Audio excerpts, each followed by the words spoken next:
Unsure of your dream? Study abroad destination? Clear your doubts. Videsh Consult. Call 9676502888.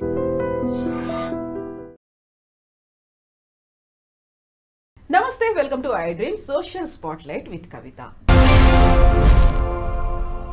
Academy awards లో సరికొత్త category చేరింది. 100 ఏళ్ల పండుగను జరుపుకోబోతున్నటువంటి academy awards 2028 లో బెస్ట్ స్టంట్ డిజైన్ అనే అవార్డుని ఇవ్వబోతోంది. ఇందులో మనం చాలా సంతోషపడేటువంటి విషయంగా ఎస్ఎస్ రాజమౌళి ఈ విషయాన్ని అనౌన్స్ చేశారు. కారణం, డిజైన్ చేసినటువంటి ఆ పోస్టర్లో RRRకి స్థానం కల్పించడమే. అయితే ఇక్కడే బోల్డ్ అన్ని అనుమానాలు, విమర్శలు కూడా వినిపిస్తున్నాయి. ఓవరాల్గా ఆస్కార్ అవార్డ్స్లో బెస్ట్ స్టంట్ డిజైన్ కేటగిరీ ఇంతకాలం ఎందుకు పట్టింది, ఏం జరగబోతుంది, అసలు అలా డెసిషన్స్ తీసుకుంటారు. మనతో పాటుగా ఉన్నారు senior journalist, film critic GR Maharshi garu. Maharshi గారు నమస్కారం అండి. నమస్తే.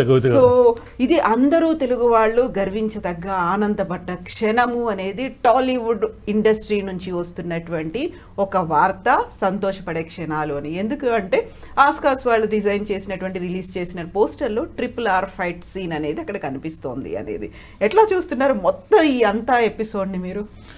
అంటే మీరు చెప్పినట్టు తెలుగు వాళ్ళంతా కూడా బాగా గర్వించే విషయం ఏంటంటే, ప్రపంచంలో ఇన్ని భాషల్లో సినిమాలు తీస్తున్నారు కదా, కానీ మన తెలుగుని ఇంటర్నేషనల్ మార్కెట్కి స్థాయికి తీసుకెళ్లారు రాజమౌళి గారు.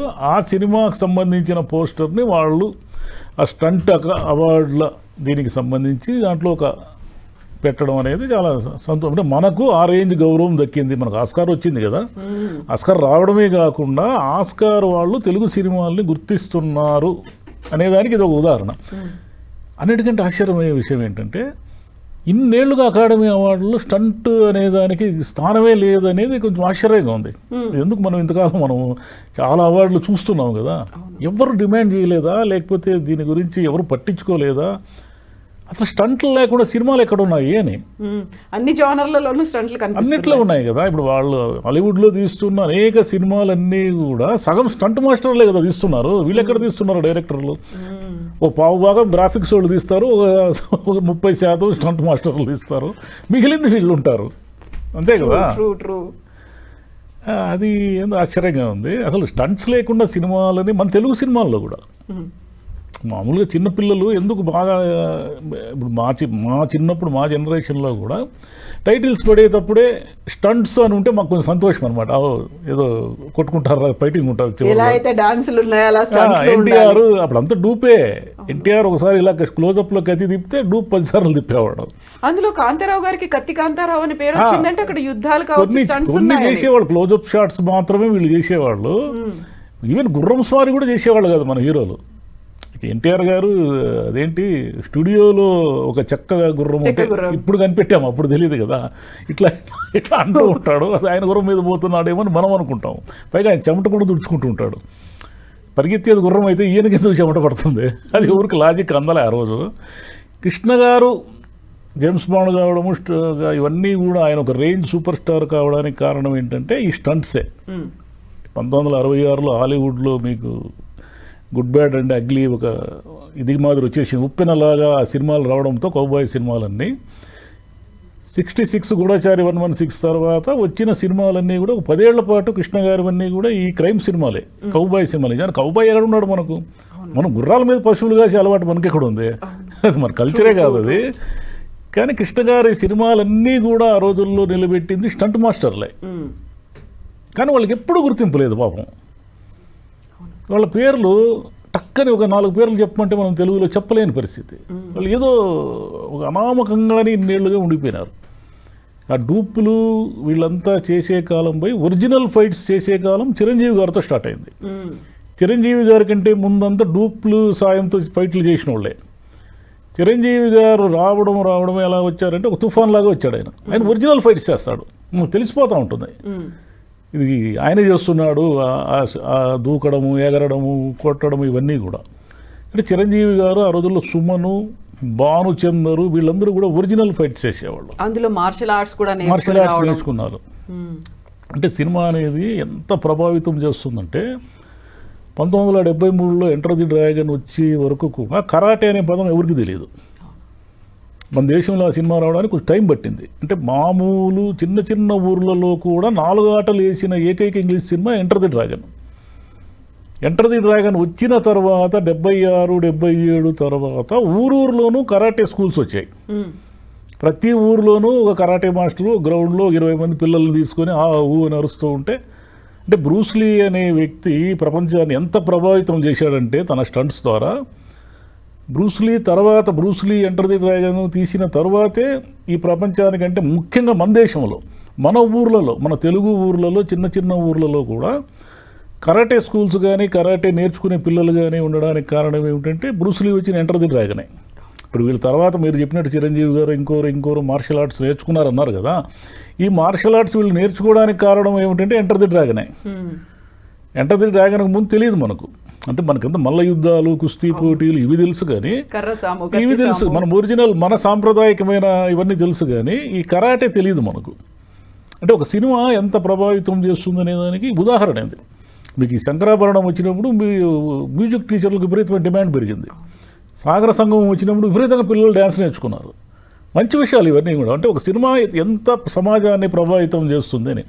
అంటే స్టంట్ మాస్టర్లు ఇంత ప్రభావితం చేసే సినిమాకి ఇప్పటి వరకు అకాడమీ అవార్డు లేకపోవడం అనేది మనకు ఆశ్చర్యంగా ఉంది. అంటే 100 ఏళ్ల కోసం ఎదురు 100 ఏళ్ళ ఎంత అన్యాయం కోసం. ఎంత అన్యాయం ఇది 100 ఏళ్ళు అంటే.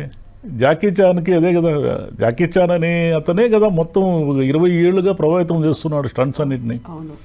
ఇప్పుడు అందుకే సరికొత్త డిమాండ్ అనేది వస్తుంది. ఇప్పుడు జాకీ చాన్కి లైఫ్ టైమ్ అచీవ్మెంట్ అవార్డ్ని ఆస్కార్స్ అనౌన్స్ చేయాలని. అక్కడే మళ్ళీ ఇంకొక ట్విస్ట్ కనిపిస్తుంది. జాకీ చాన్ రిటైర్మెంట్ అనౌన్స్ చేసిన తర్వాత మాత్రమే అకాడమీ అవార్డ్స్ ఎందుకని ఇప్పుడు బెస్ట్ స్టంట్ డిజైన్ ని అనౌన్స్ చేశారు. ఆయనకి ఇవ్వాల్సి వస్తుంది కాబట్టి. జాకీ చాన్ కంటే గెట్టేవాడు ఎవరున్నారు ఇంకా స్టంట్ మాస్టర్లు. ఇప్పుడు ఆయన రిటైర్ అయినప్పటికీ మనం ఎంతో మందిని అకాడమీ వాళ్ళు గౌరవించారు కదా, లైఫ్ టైం అచీవ్మెంట్ ఇచ్చి. మన సత్యజిత్ రే గారిని కూడా గౌరవించారు వాళ్ళు. ఇంతమందిని గౌరవించినప్పుడు జాకీ చాన్ను కూడా లైఫ్ టైం అచీవ్మెంట్ ఇచ్చి గౌరవించాలి. ఎందుకంటే ఆయన స్టంట్స్లో కొత్త వరవడి సృష్టించాడు. ఆయనే స్వయంగా ఎన్నో సినిమాలు స్టంట్ డైరెక్షన్ చేశాడు. ఎన్నోసార్లు గాయపడ్డాడు. అసలు అన్నిసార్లు గాయపడిన స్టంట్ మాస్టర్ హీరో ఎవరైనా ఉన్నారా? ఒకసారి నెత్తి పగిలింది, కాళ్ళు చేతులు ఎన్నోసార్లు ఇరిగాయి. స్టంట్ మాస్టర్లు అనేవాళ్ళు చాలా కీలకం ఈ రోజుల్లో సినిమాల్లో. ఎందుకంటే వాళ్ళు గనక తప్పు చేస్తే, వాళ్ళు గనక పొరపాటు చేస్తే దానికి మూల్యం చాలా ఎక్కువ ఉంటుంది. ఇప్పుడు హీరో ఒక రోప్ షాట్స్ ఏవో చేస్తున్నారు అనుకోండి, ఎక్కడైనా పొరపాటు జరిగి ఆ హీరో కింద పడడం అంటూ జరిగితే అతని మొత్తం కెరీర్నే మూల్యంగా చెల్లించాల్సి వస్తుంది ఈ రోజుల్లో. ఎందుకంటే మీకు ఒరిజినల్గా చేయకపోతే జనం యాక్సెప్ట్ చేసే పరిస్థితి లేదు ఇప్పుడు. మీకు ఎందుకు నూతన్ ప్రసాద్ గారు చాలా పీక్లో ఉన్నప్పుడు ఆయన జరిగిన యాక్సిడెంట్ ఇలాంటి పొరపాటే. వీల్ చైర్కే పరిమితం అవ్వాలి, జీవితం అంతా వీల్ చైర్కి పరిమితమై అనారోగ్యం చనిపోయారు. ఎంత క్యారెక్టర్ ఆర్టిస్టు, ఎంత కమెడియన్ ఆయన. బామ్మగారు బంగారు బాట అనే సినిమాలో, బామ్మ మాట బంగారు బాట అనే సినిమాలో ఒక సూపర్ కారు ఉంటుంది. అది ఏదో ఆకాశంలో ఎగురుతూ ఉంటుంది. దాన్ని ఏదో పైన వేలాడదీయడంలో జరిగిన పొరపాటు వల్ల ఏం జరిగిందంటే అది ఆ కేబుల్స్ కింద పడింది. కింద పడడం వల్ల ఆయన శాశ్వతంగా వికలాంగులైపోయారు, వీల్ చైర్కి పరిమితం అయిపోయారు. ఇప్పుడున్న పరిస్థితుల్లో స్టంట్ మాస్టర్ అనే అతనికి చాలా ఇంపార్టెన్స్ ఉంది. అతను కనుక తప్పు చేసినా, అతన్ని కరెక్ట్ వాడిని మనం సెలెక్ట్ చేసుకోకపోయినా, ఎక్కడ ఏ తప్పు జరిగినా కూడా అసలు ఎంతోమంది స్టంట్ మాస్టర్ అనుచరులు ఉంటారు కదా, చాలా సార్లు వాళ్ళు గాయపడ్డము, ప్రతి చిన్న గాయాలు అనేటివి వెరీ కామన్ అక్కడ. అంటే వాళ్ళు ప్రాణాలకు పణంగా పెడుతున్నారు. మిగతా వాళ్ళకి ఎవరికి ఆ రిస్క్ లేదు. మీరు గమనించండి. ఇప్పుడు డ్యాన్స్ మాస్టర్ అనుకోండి, ఆయనకి అంత రిస్క్ ఏముంటుంది. కొరియో మన కాస్ట్యూమ్ డిజైనర్ అనుకోండి, ఆయనకి ఏముంటుంది, ఇంటెలిజెన్స్తో చేసే పని అదంతా.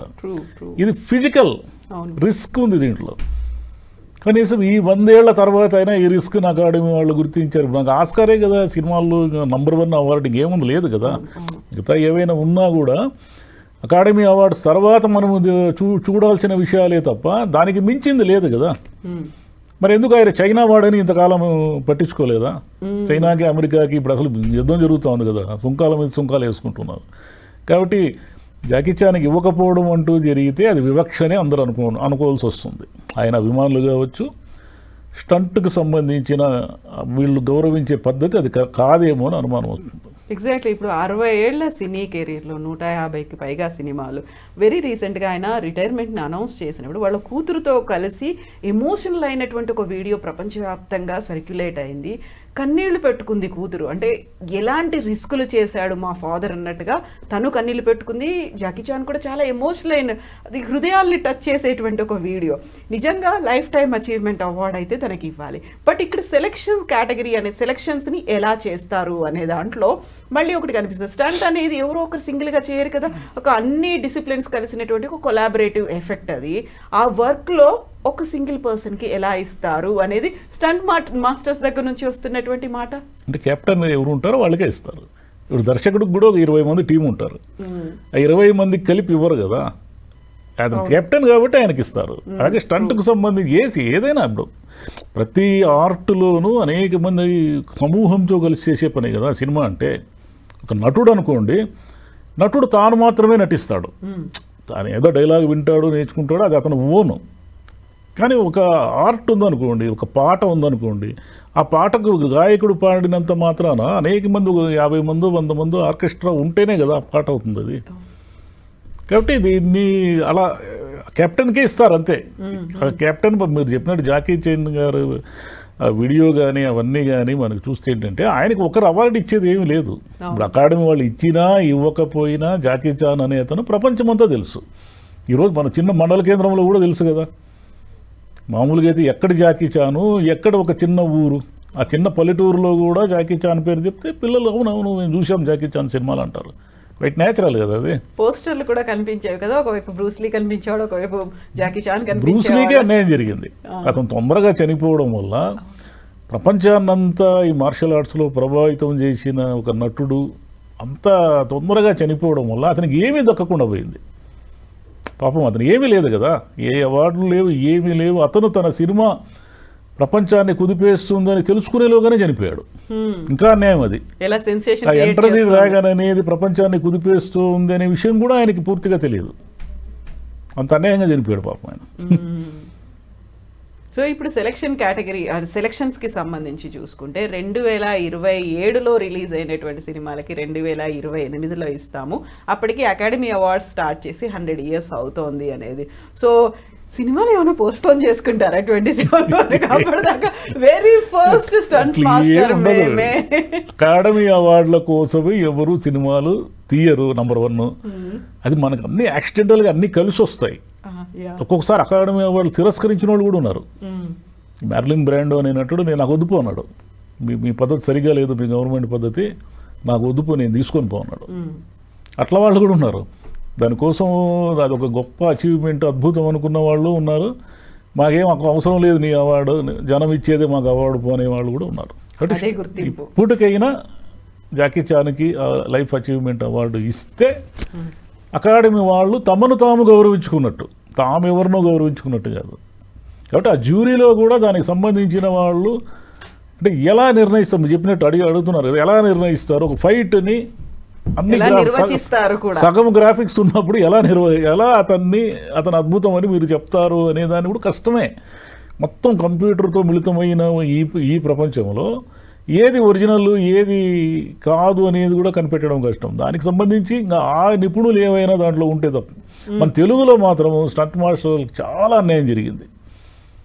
వాళ్ళ వల్లే హిట్ అయిన అనేక సినిమాల్లో కూడా వాళ్ళకి ఏ గుర్తింపు లేదు. ఇప్పుడన్నా ఏదో ఈవెంట్స్కి పిలిచి వాళ్ళకి ఏదో చిన్న గౌరవిస్తున్నారు, కానీ ఒకప్పుడు ఎవరో కూడా తెలియదు, వాళ్ళ పేర్లు కూడా పెద్దగా తెలియని కాలం ఉండింది ఒకటి. సో వెయిట్ చేద్దాం ఎవరిది ఏ లాంగ్వేజ్లో ఫస్ట్ మూవీ అనేది అవుతుంది. బెస్ట్ స్టంట్ డిజైన్ అవార్డు ఎవరు గెలుచుకోబోతున్నారు అండ్ జాకీ చాన్కి ఇస్తారా లేదా? అప్పటిదాకా పరిస్థితులు ఏమన్నా మారుతాయేమో. అమెరికాకి చైనాకి మధ్యలో అలాంటిది కొంచెం సంబంధాలు ఇంకా మెరుగుపడితే జాకీ చాన్కి రావాలని కోరుకుందాం. Thank you so much sir. Thank you.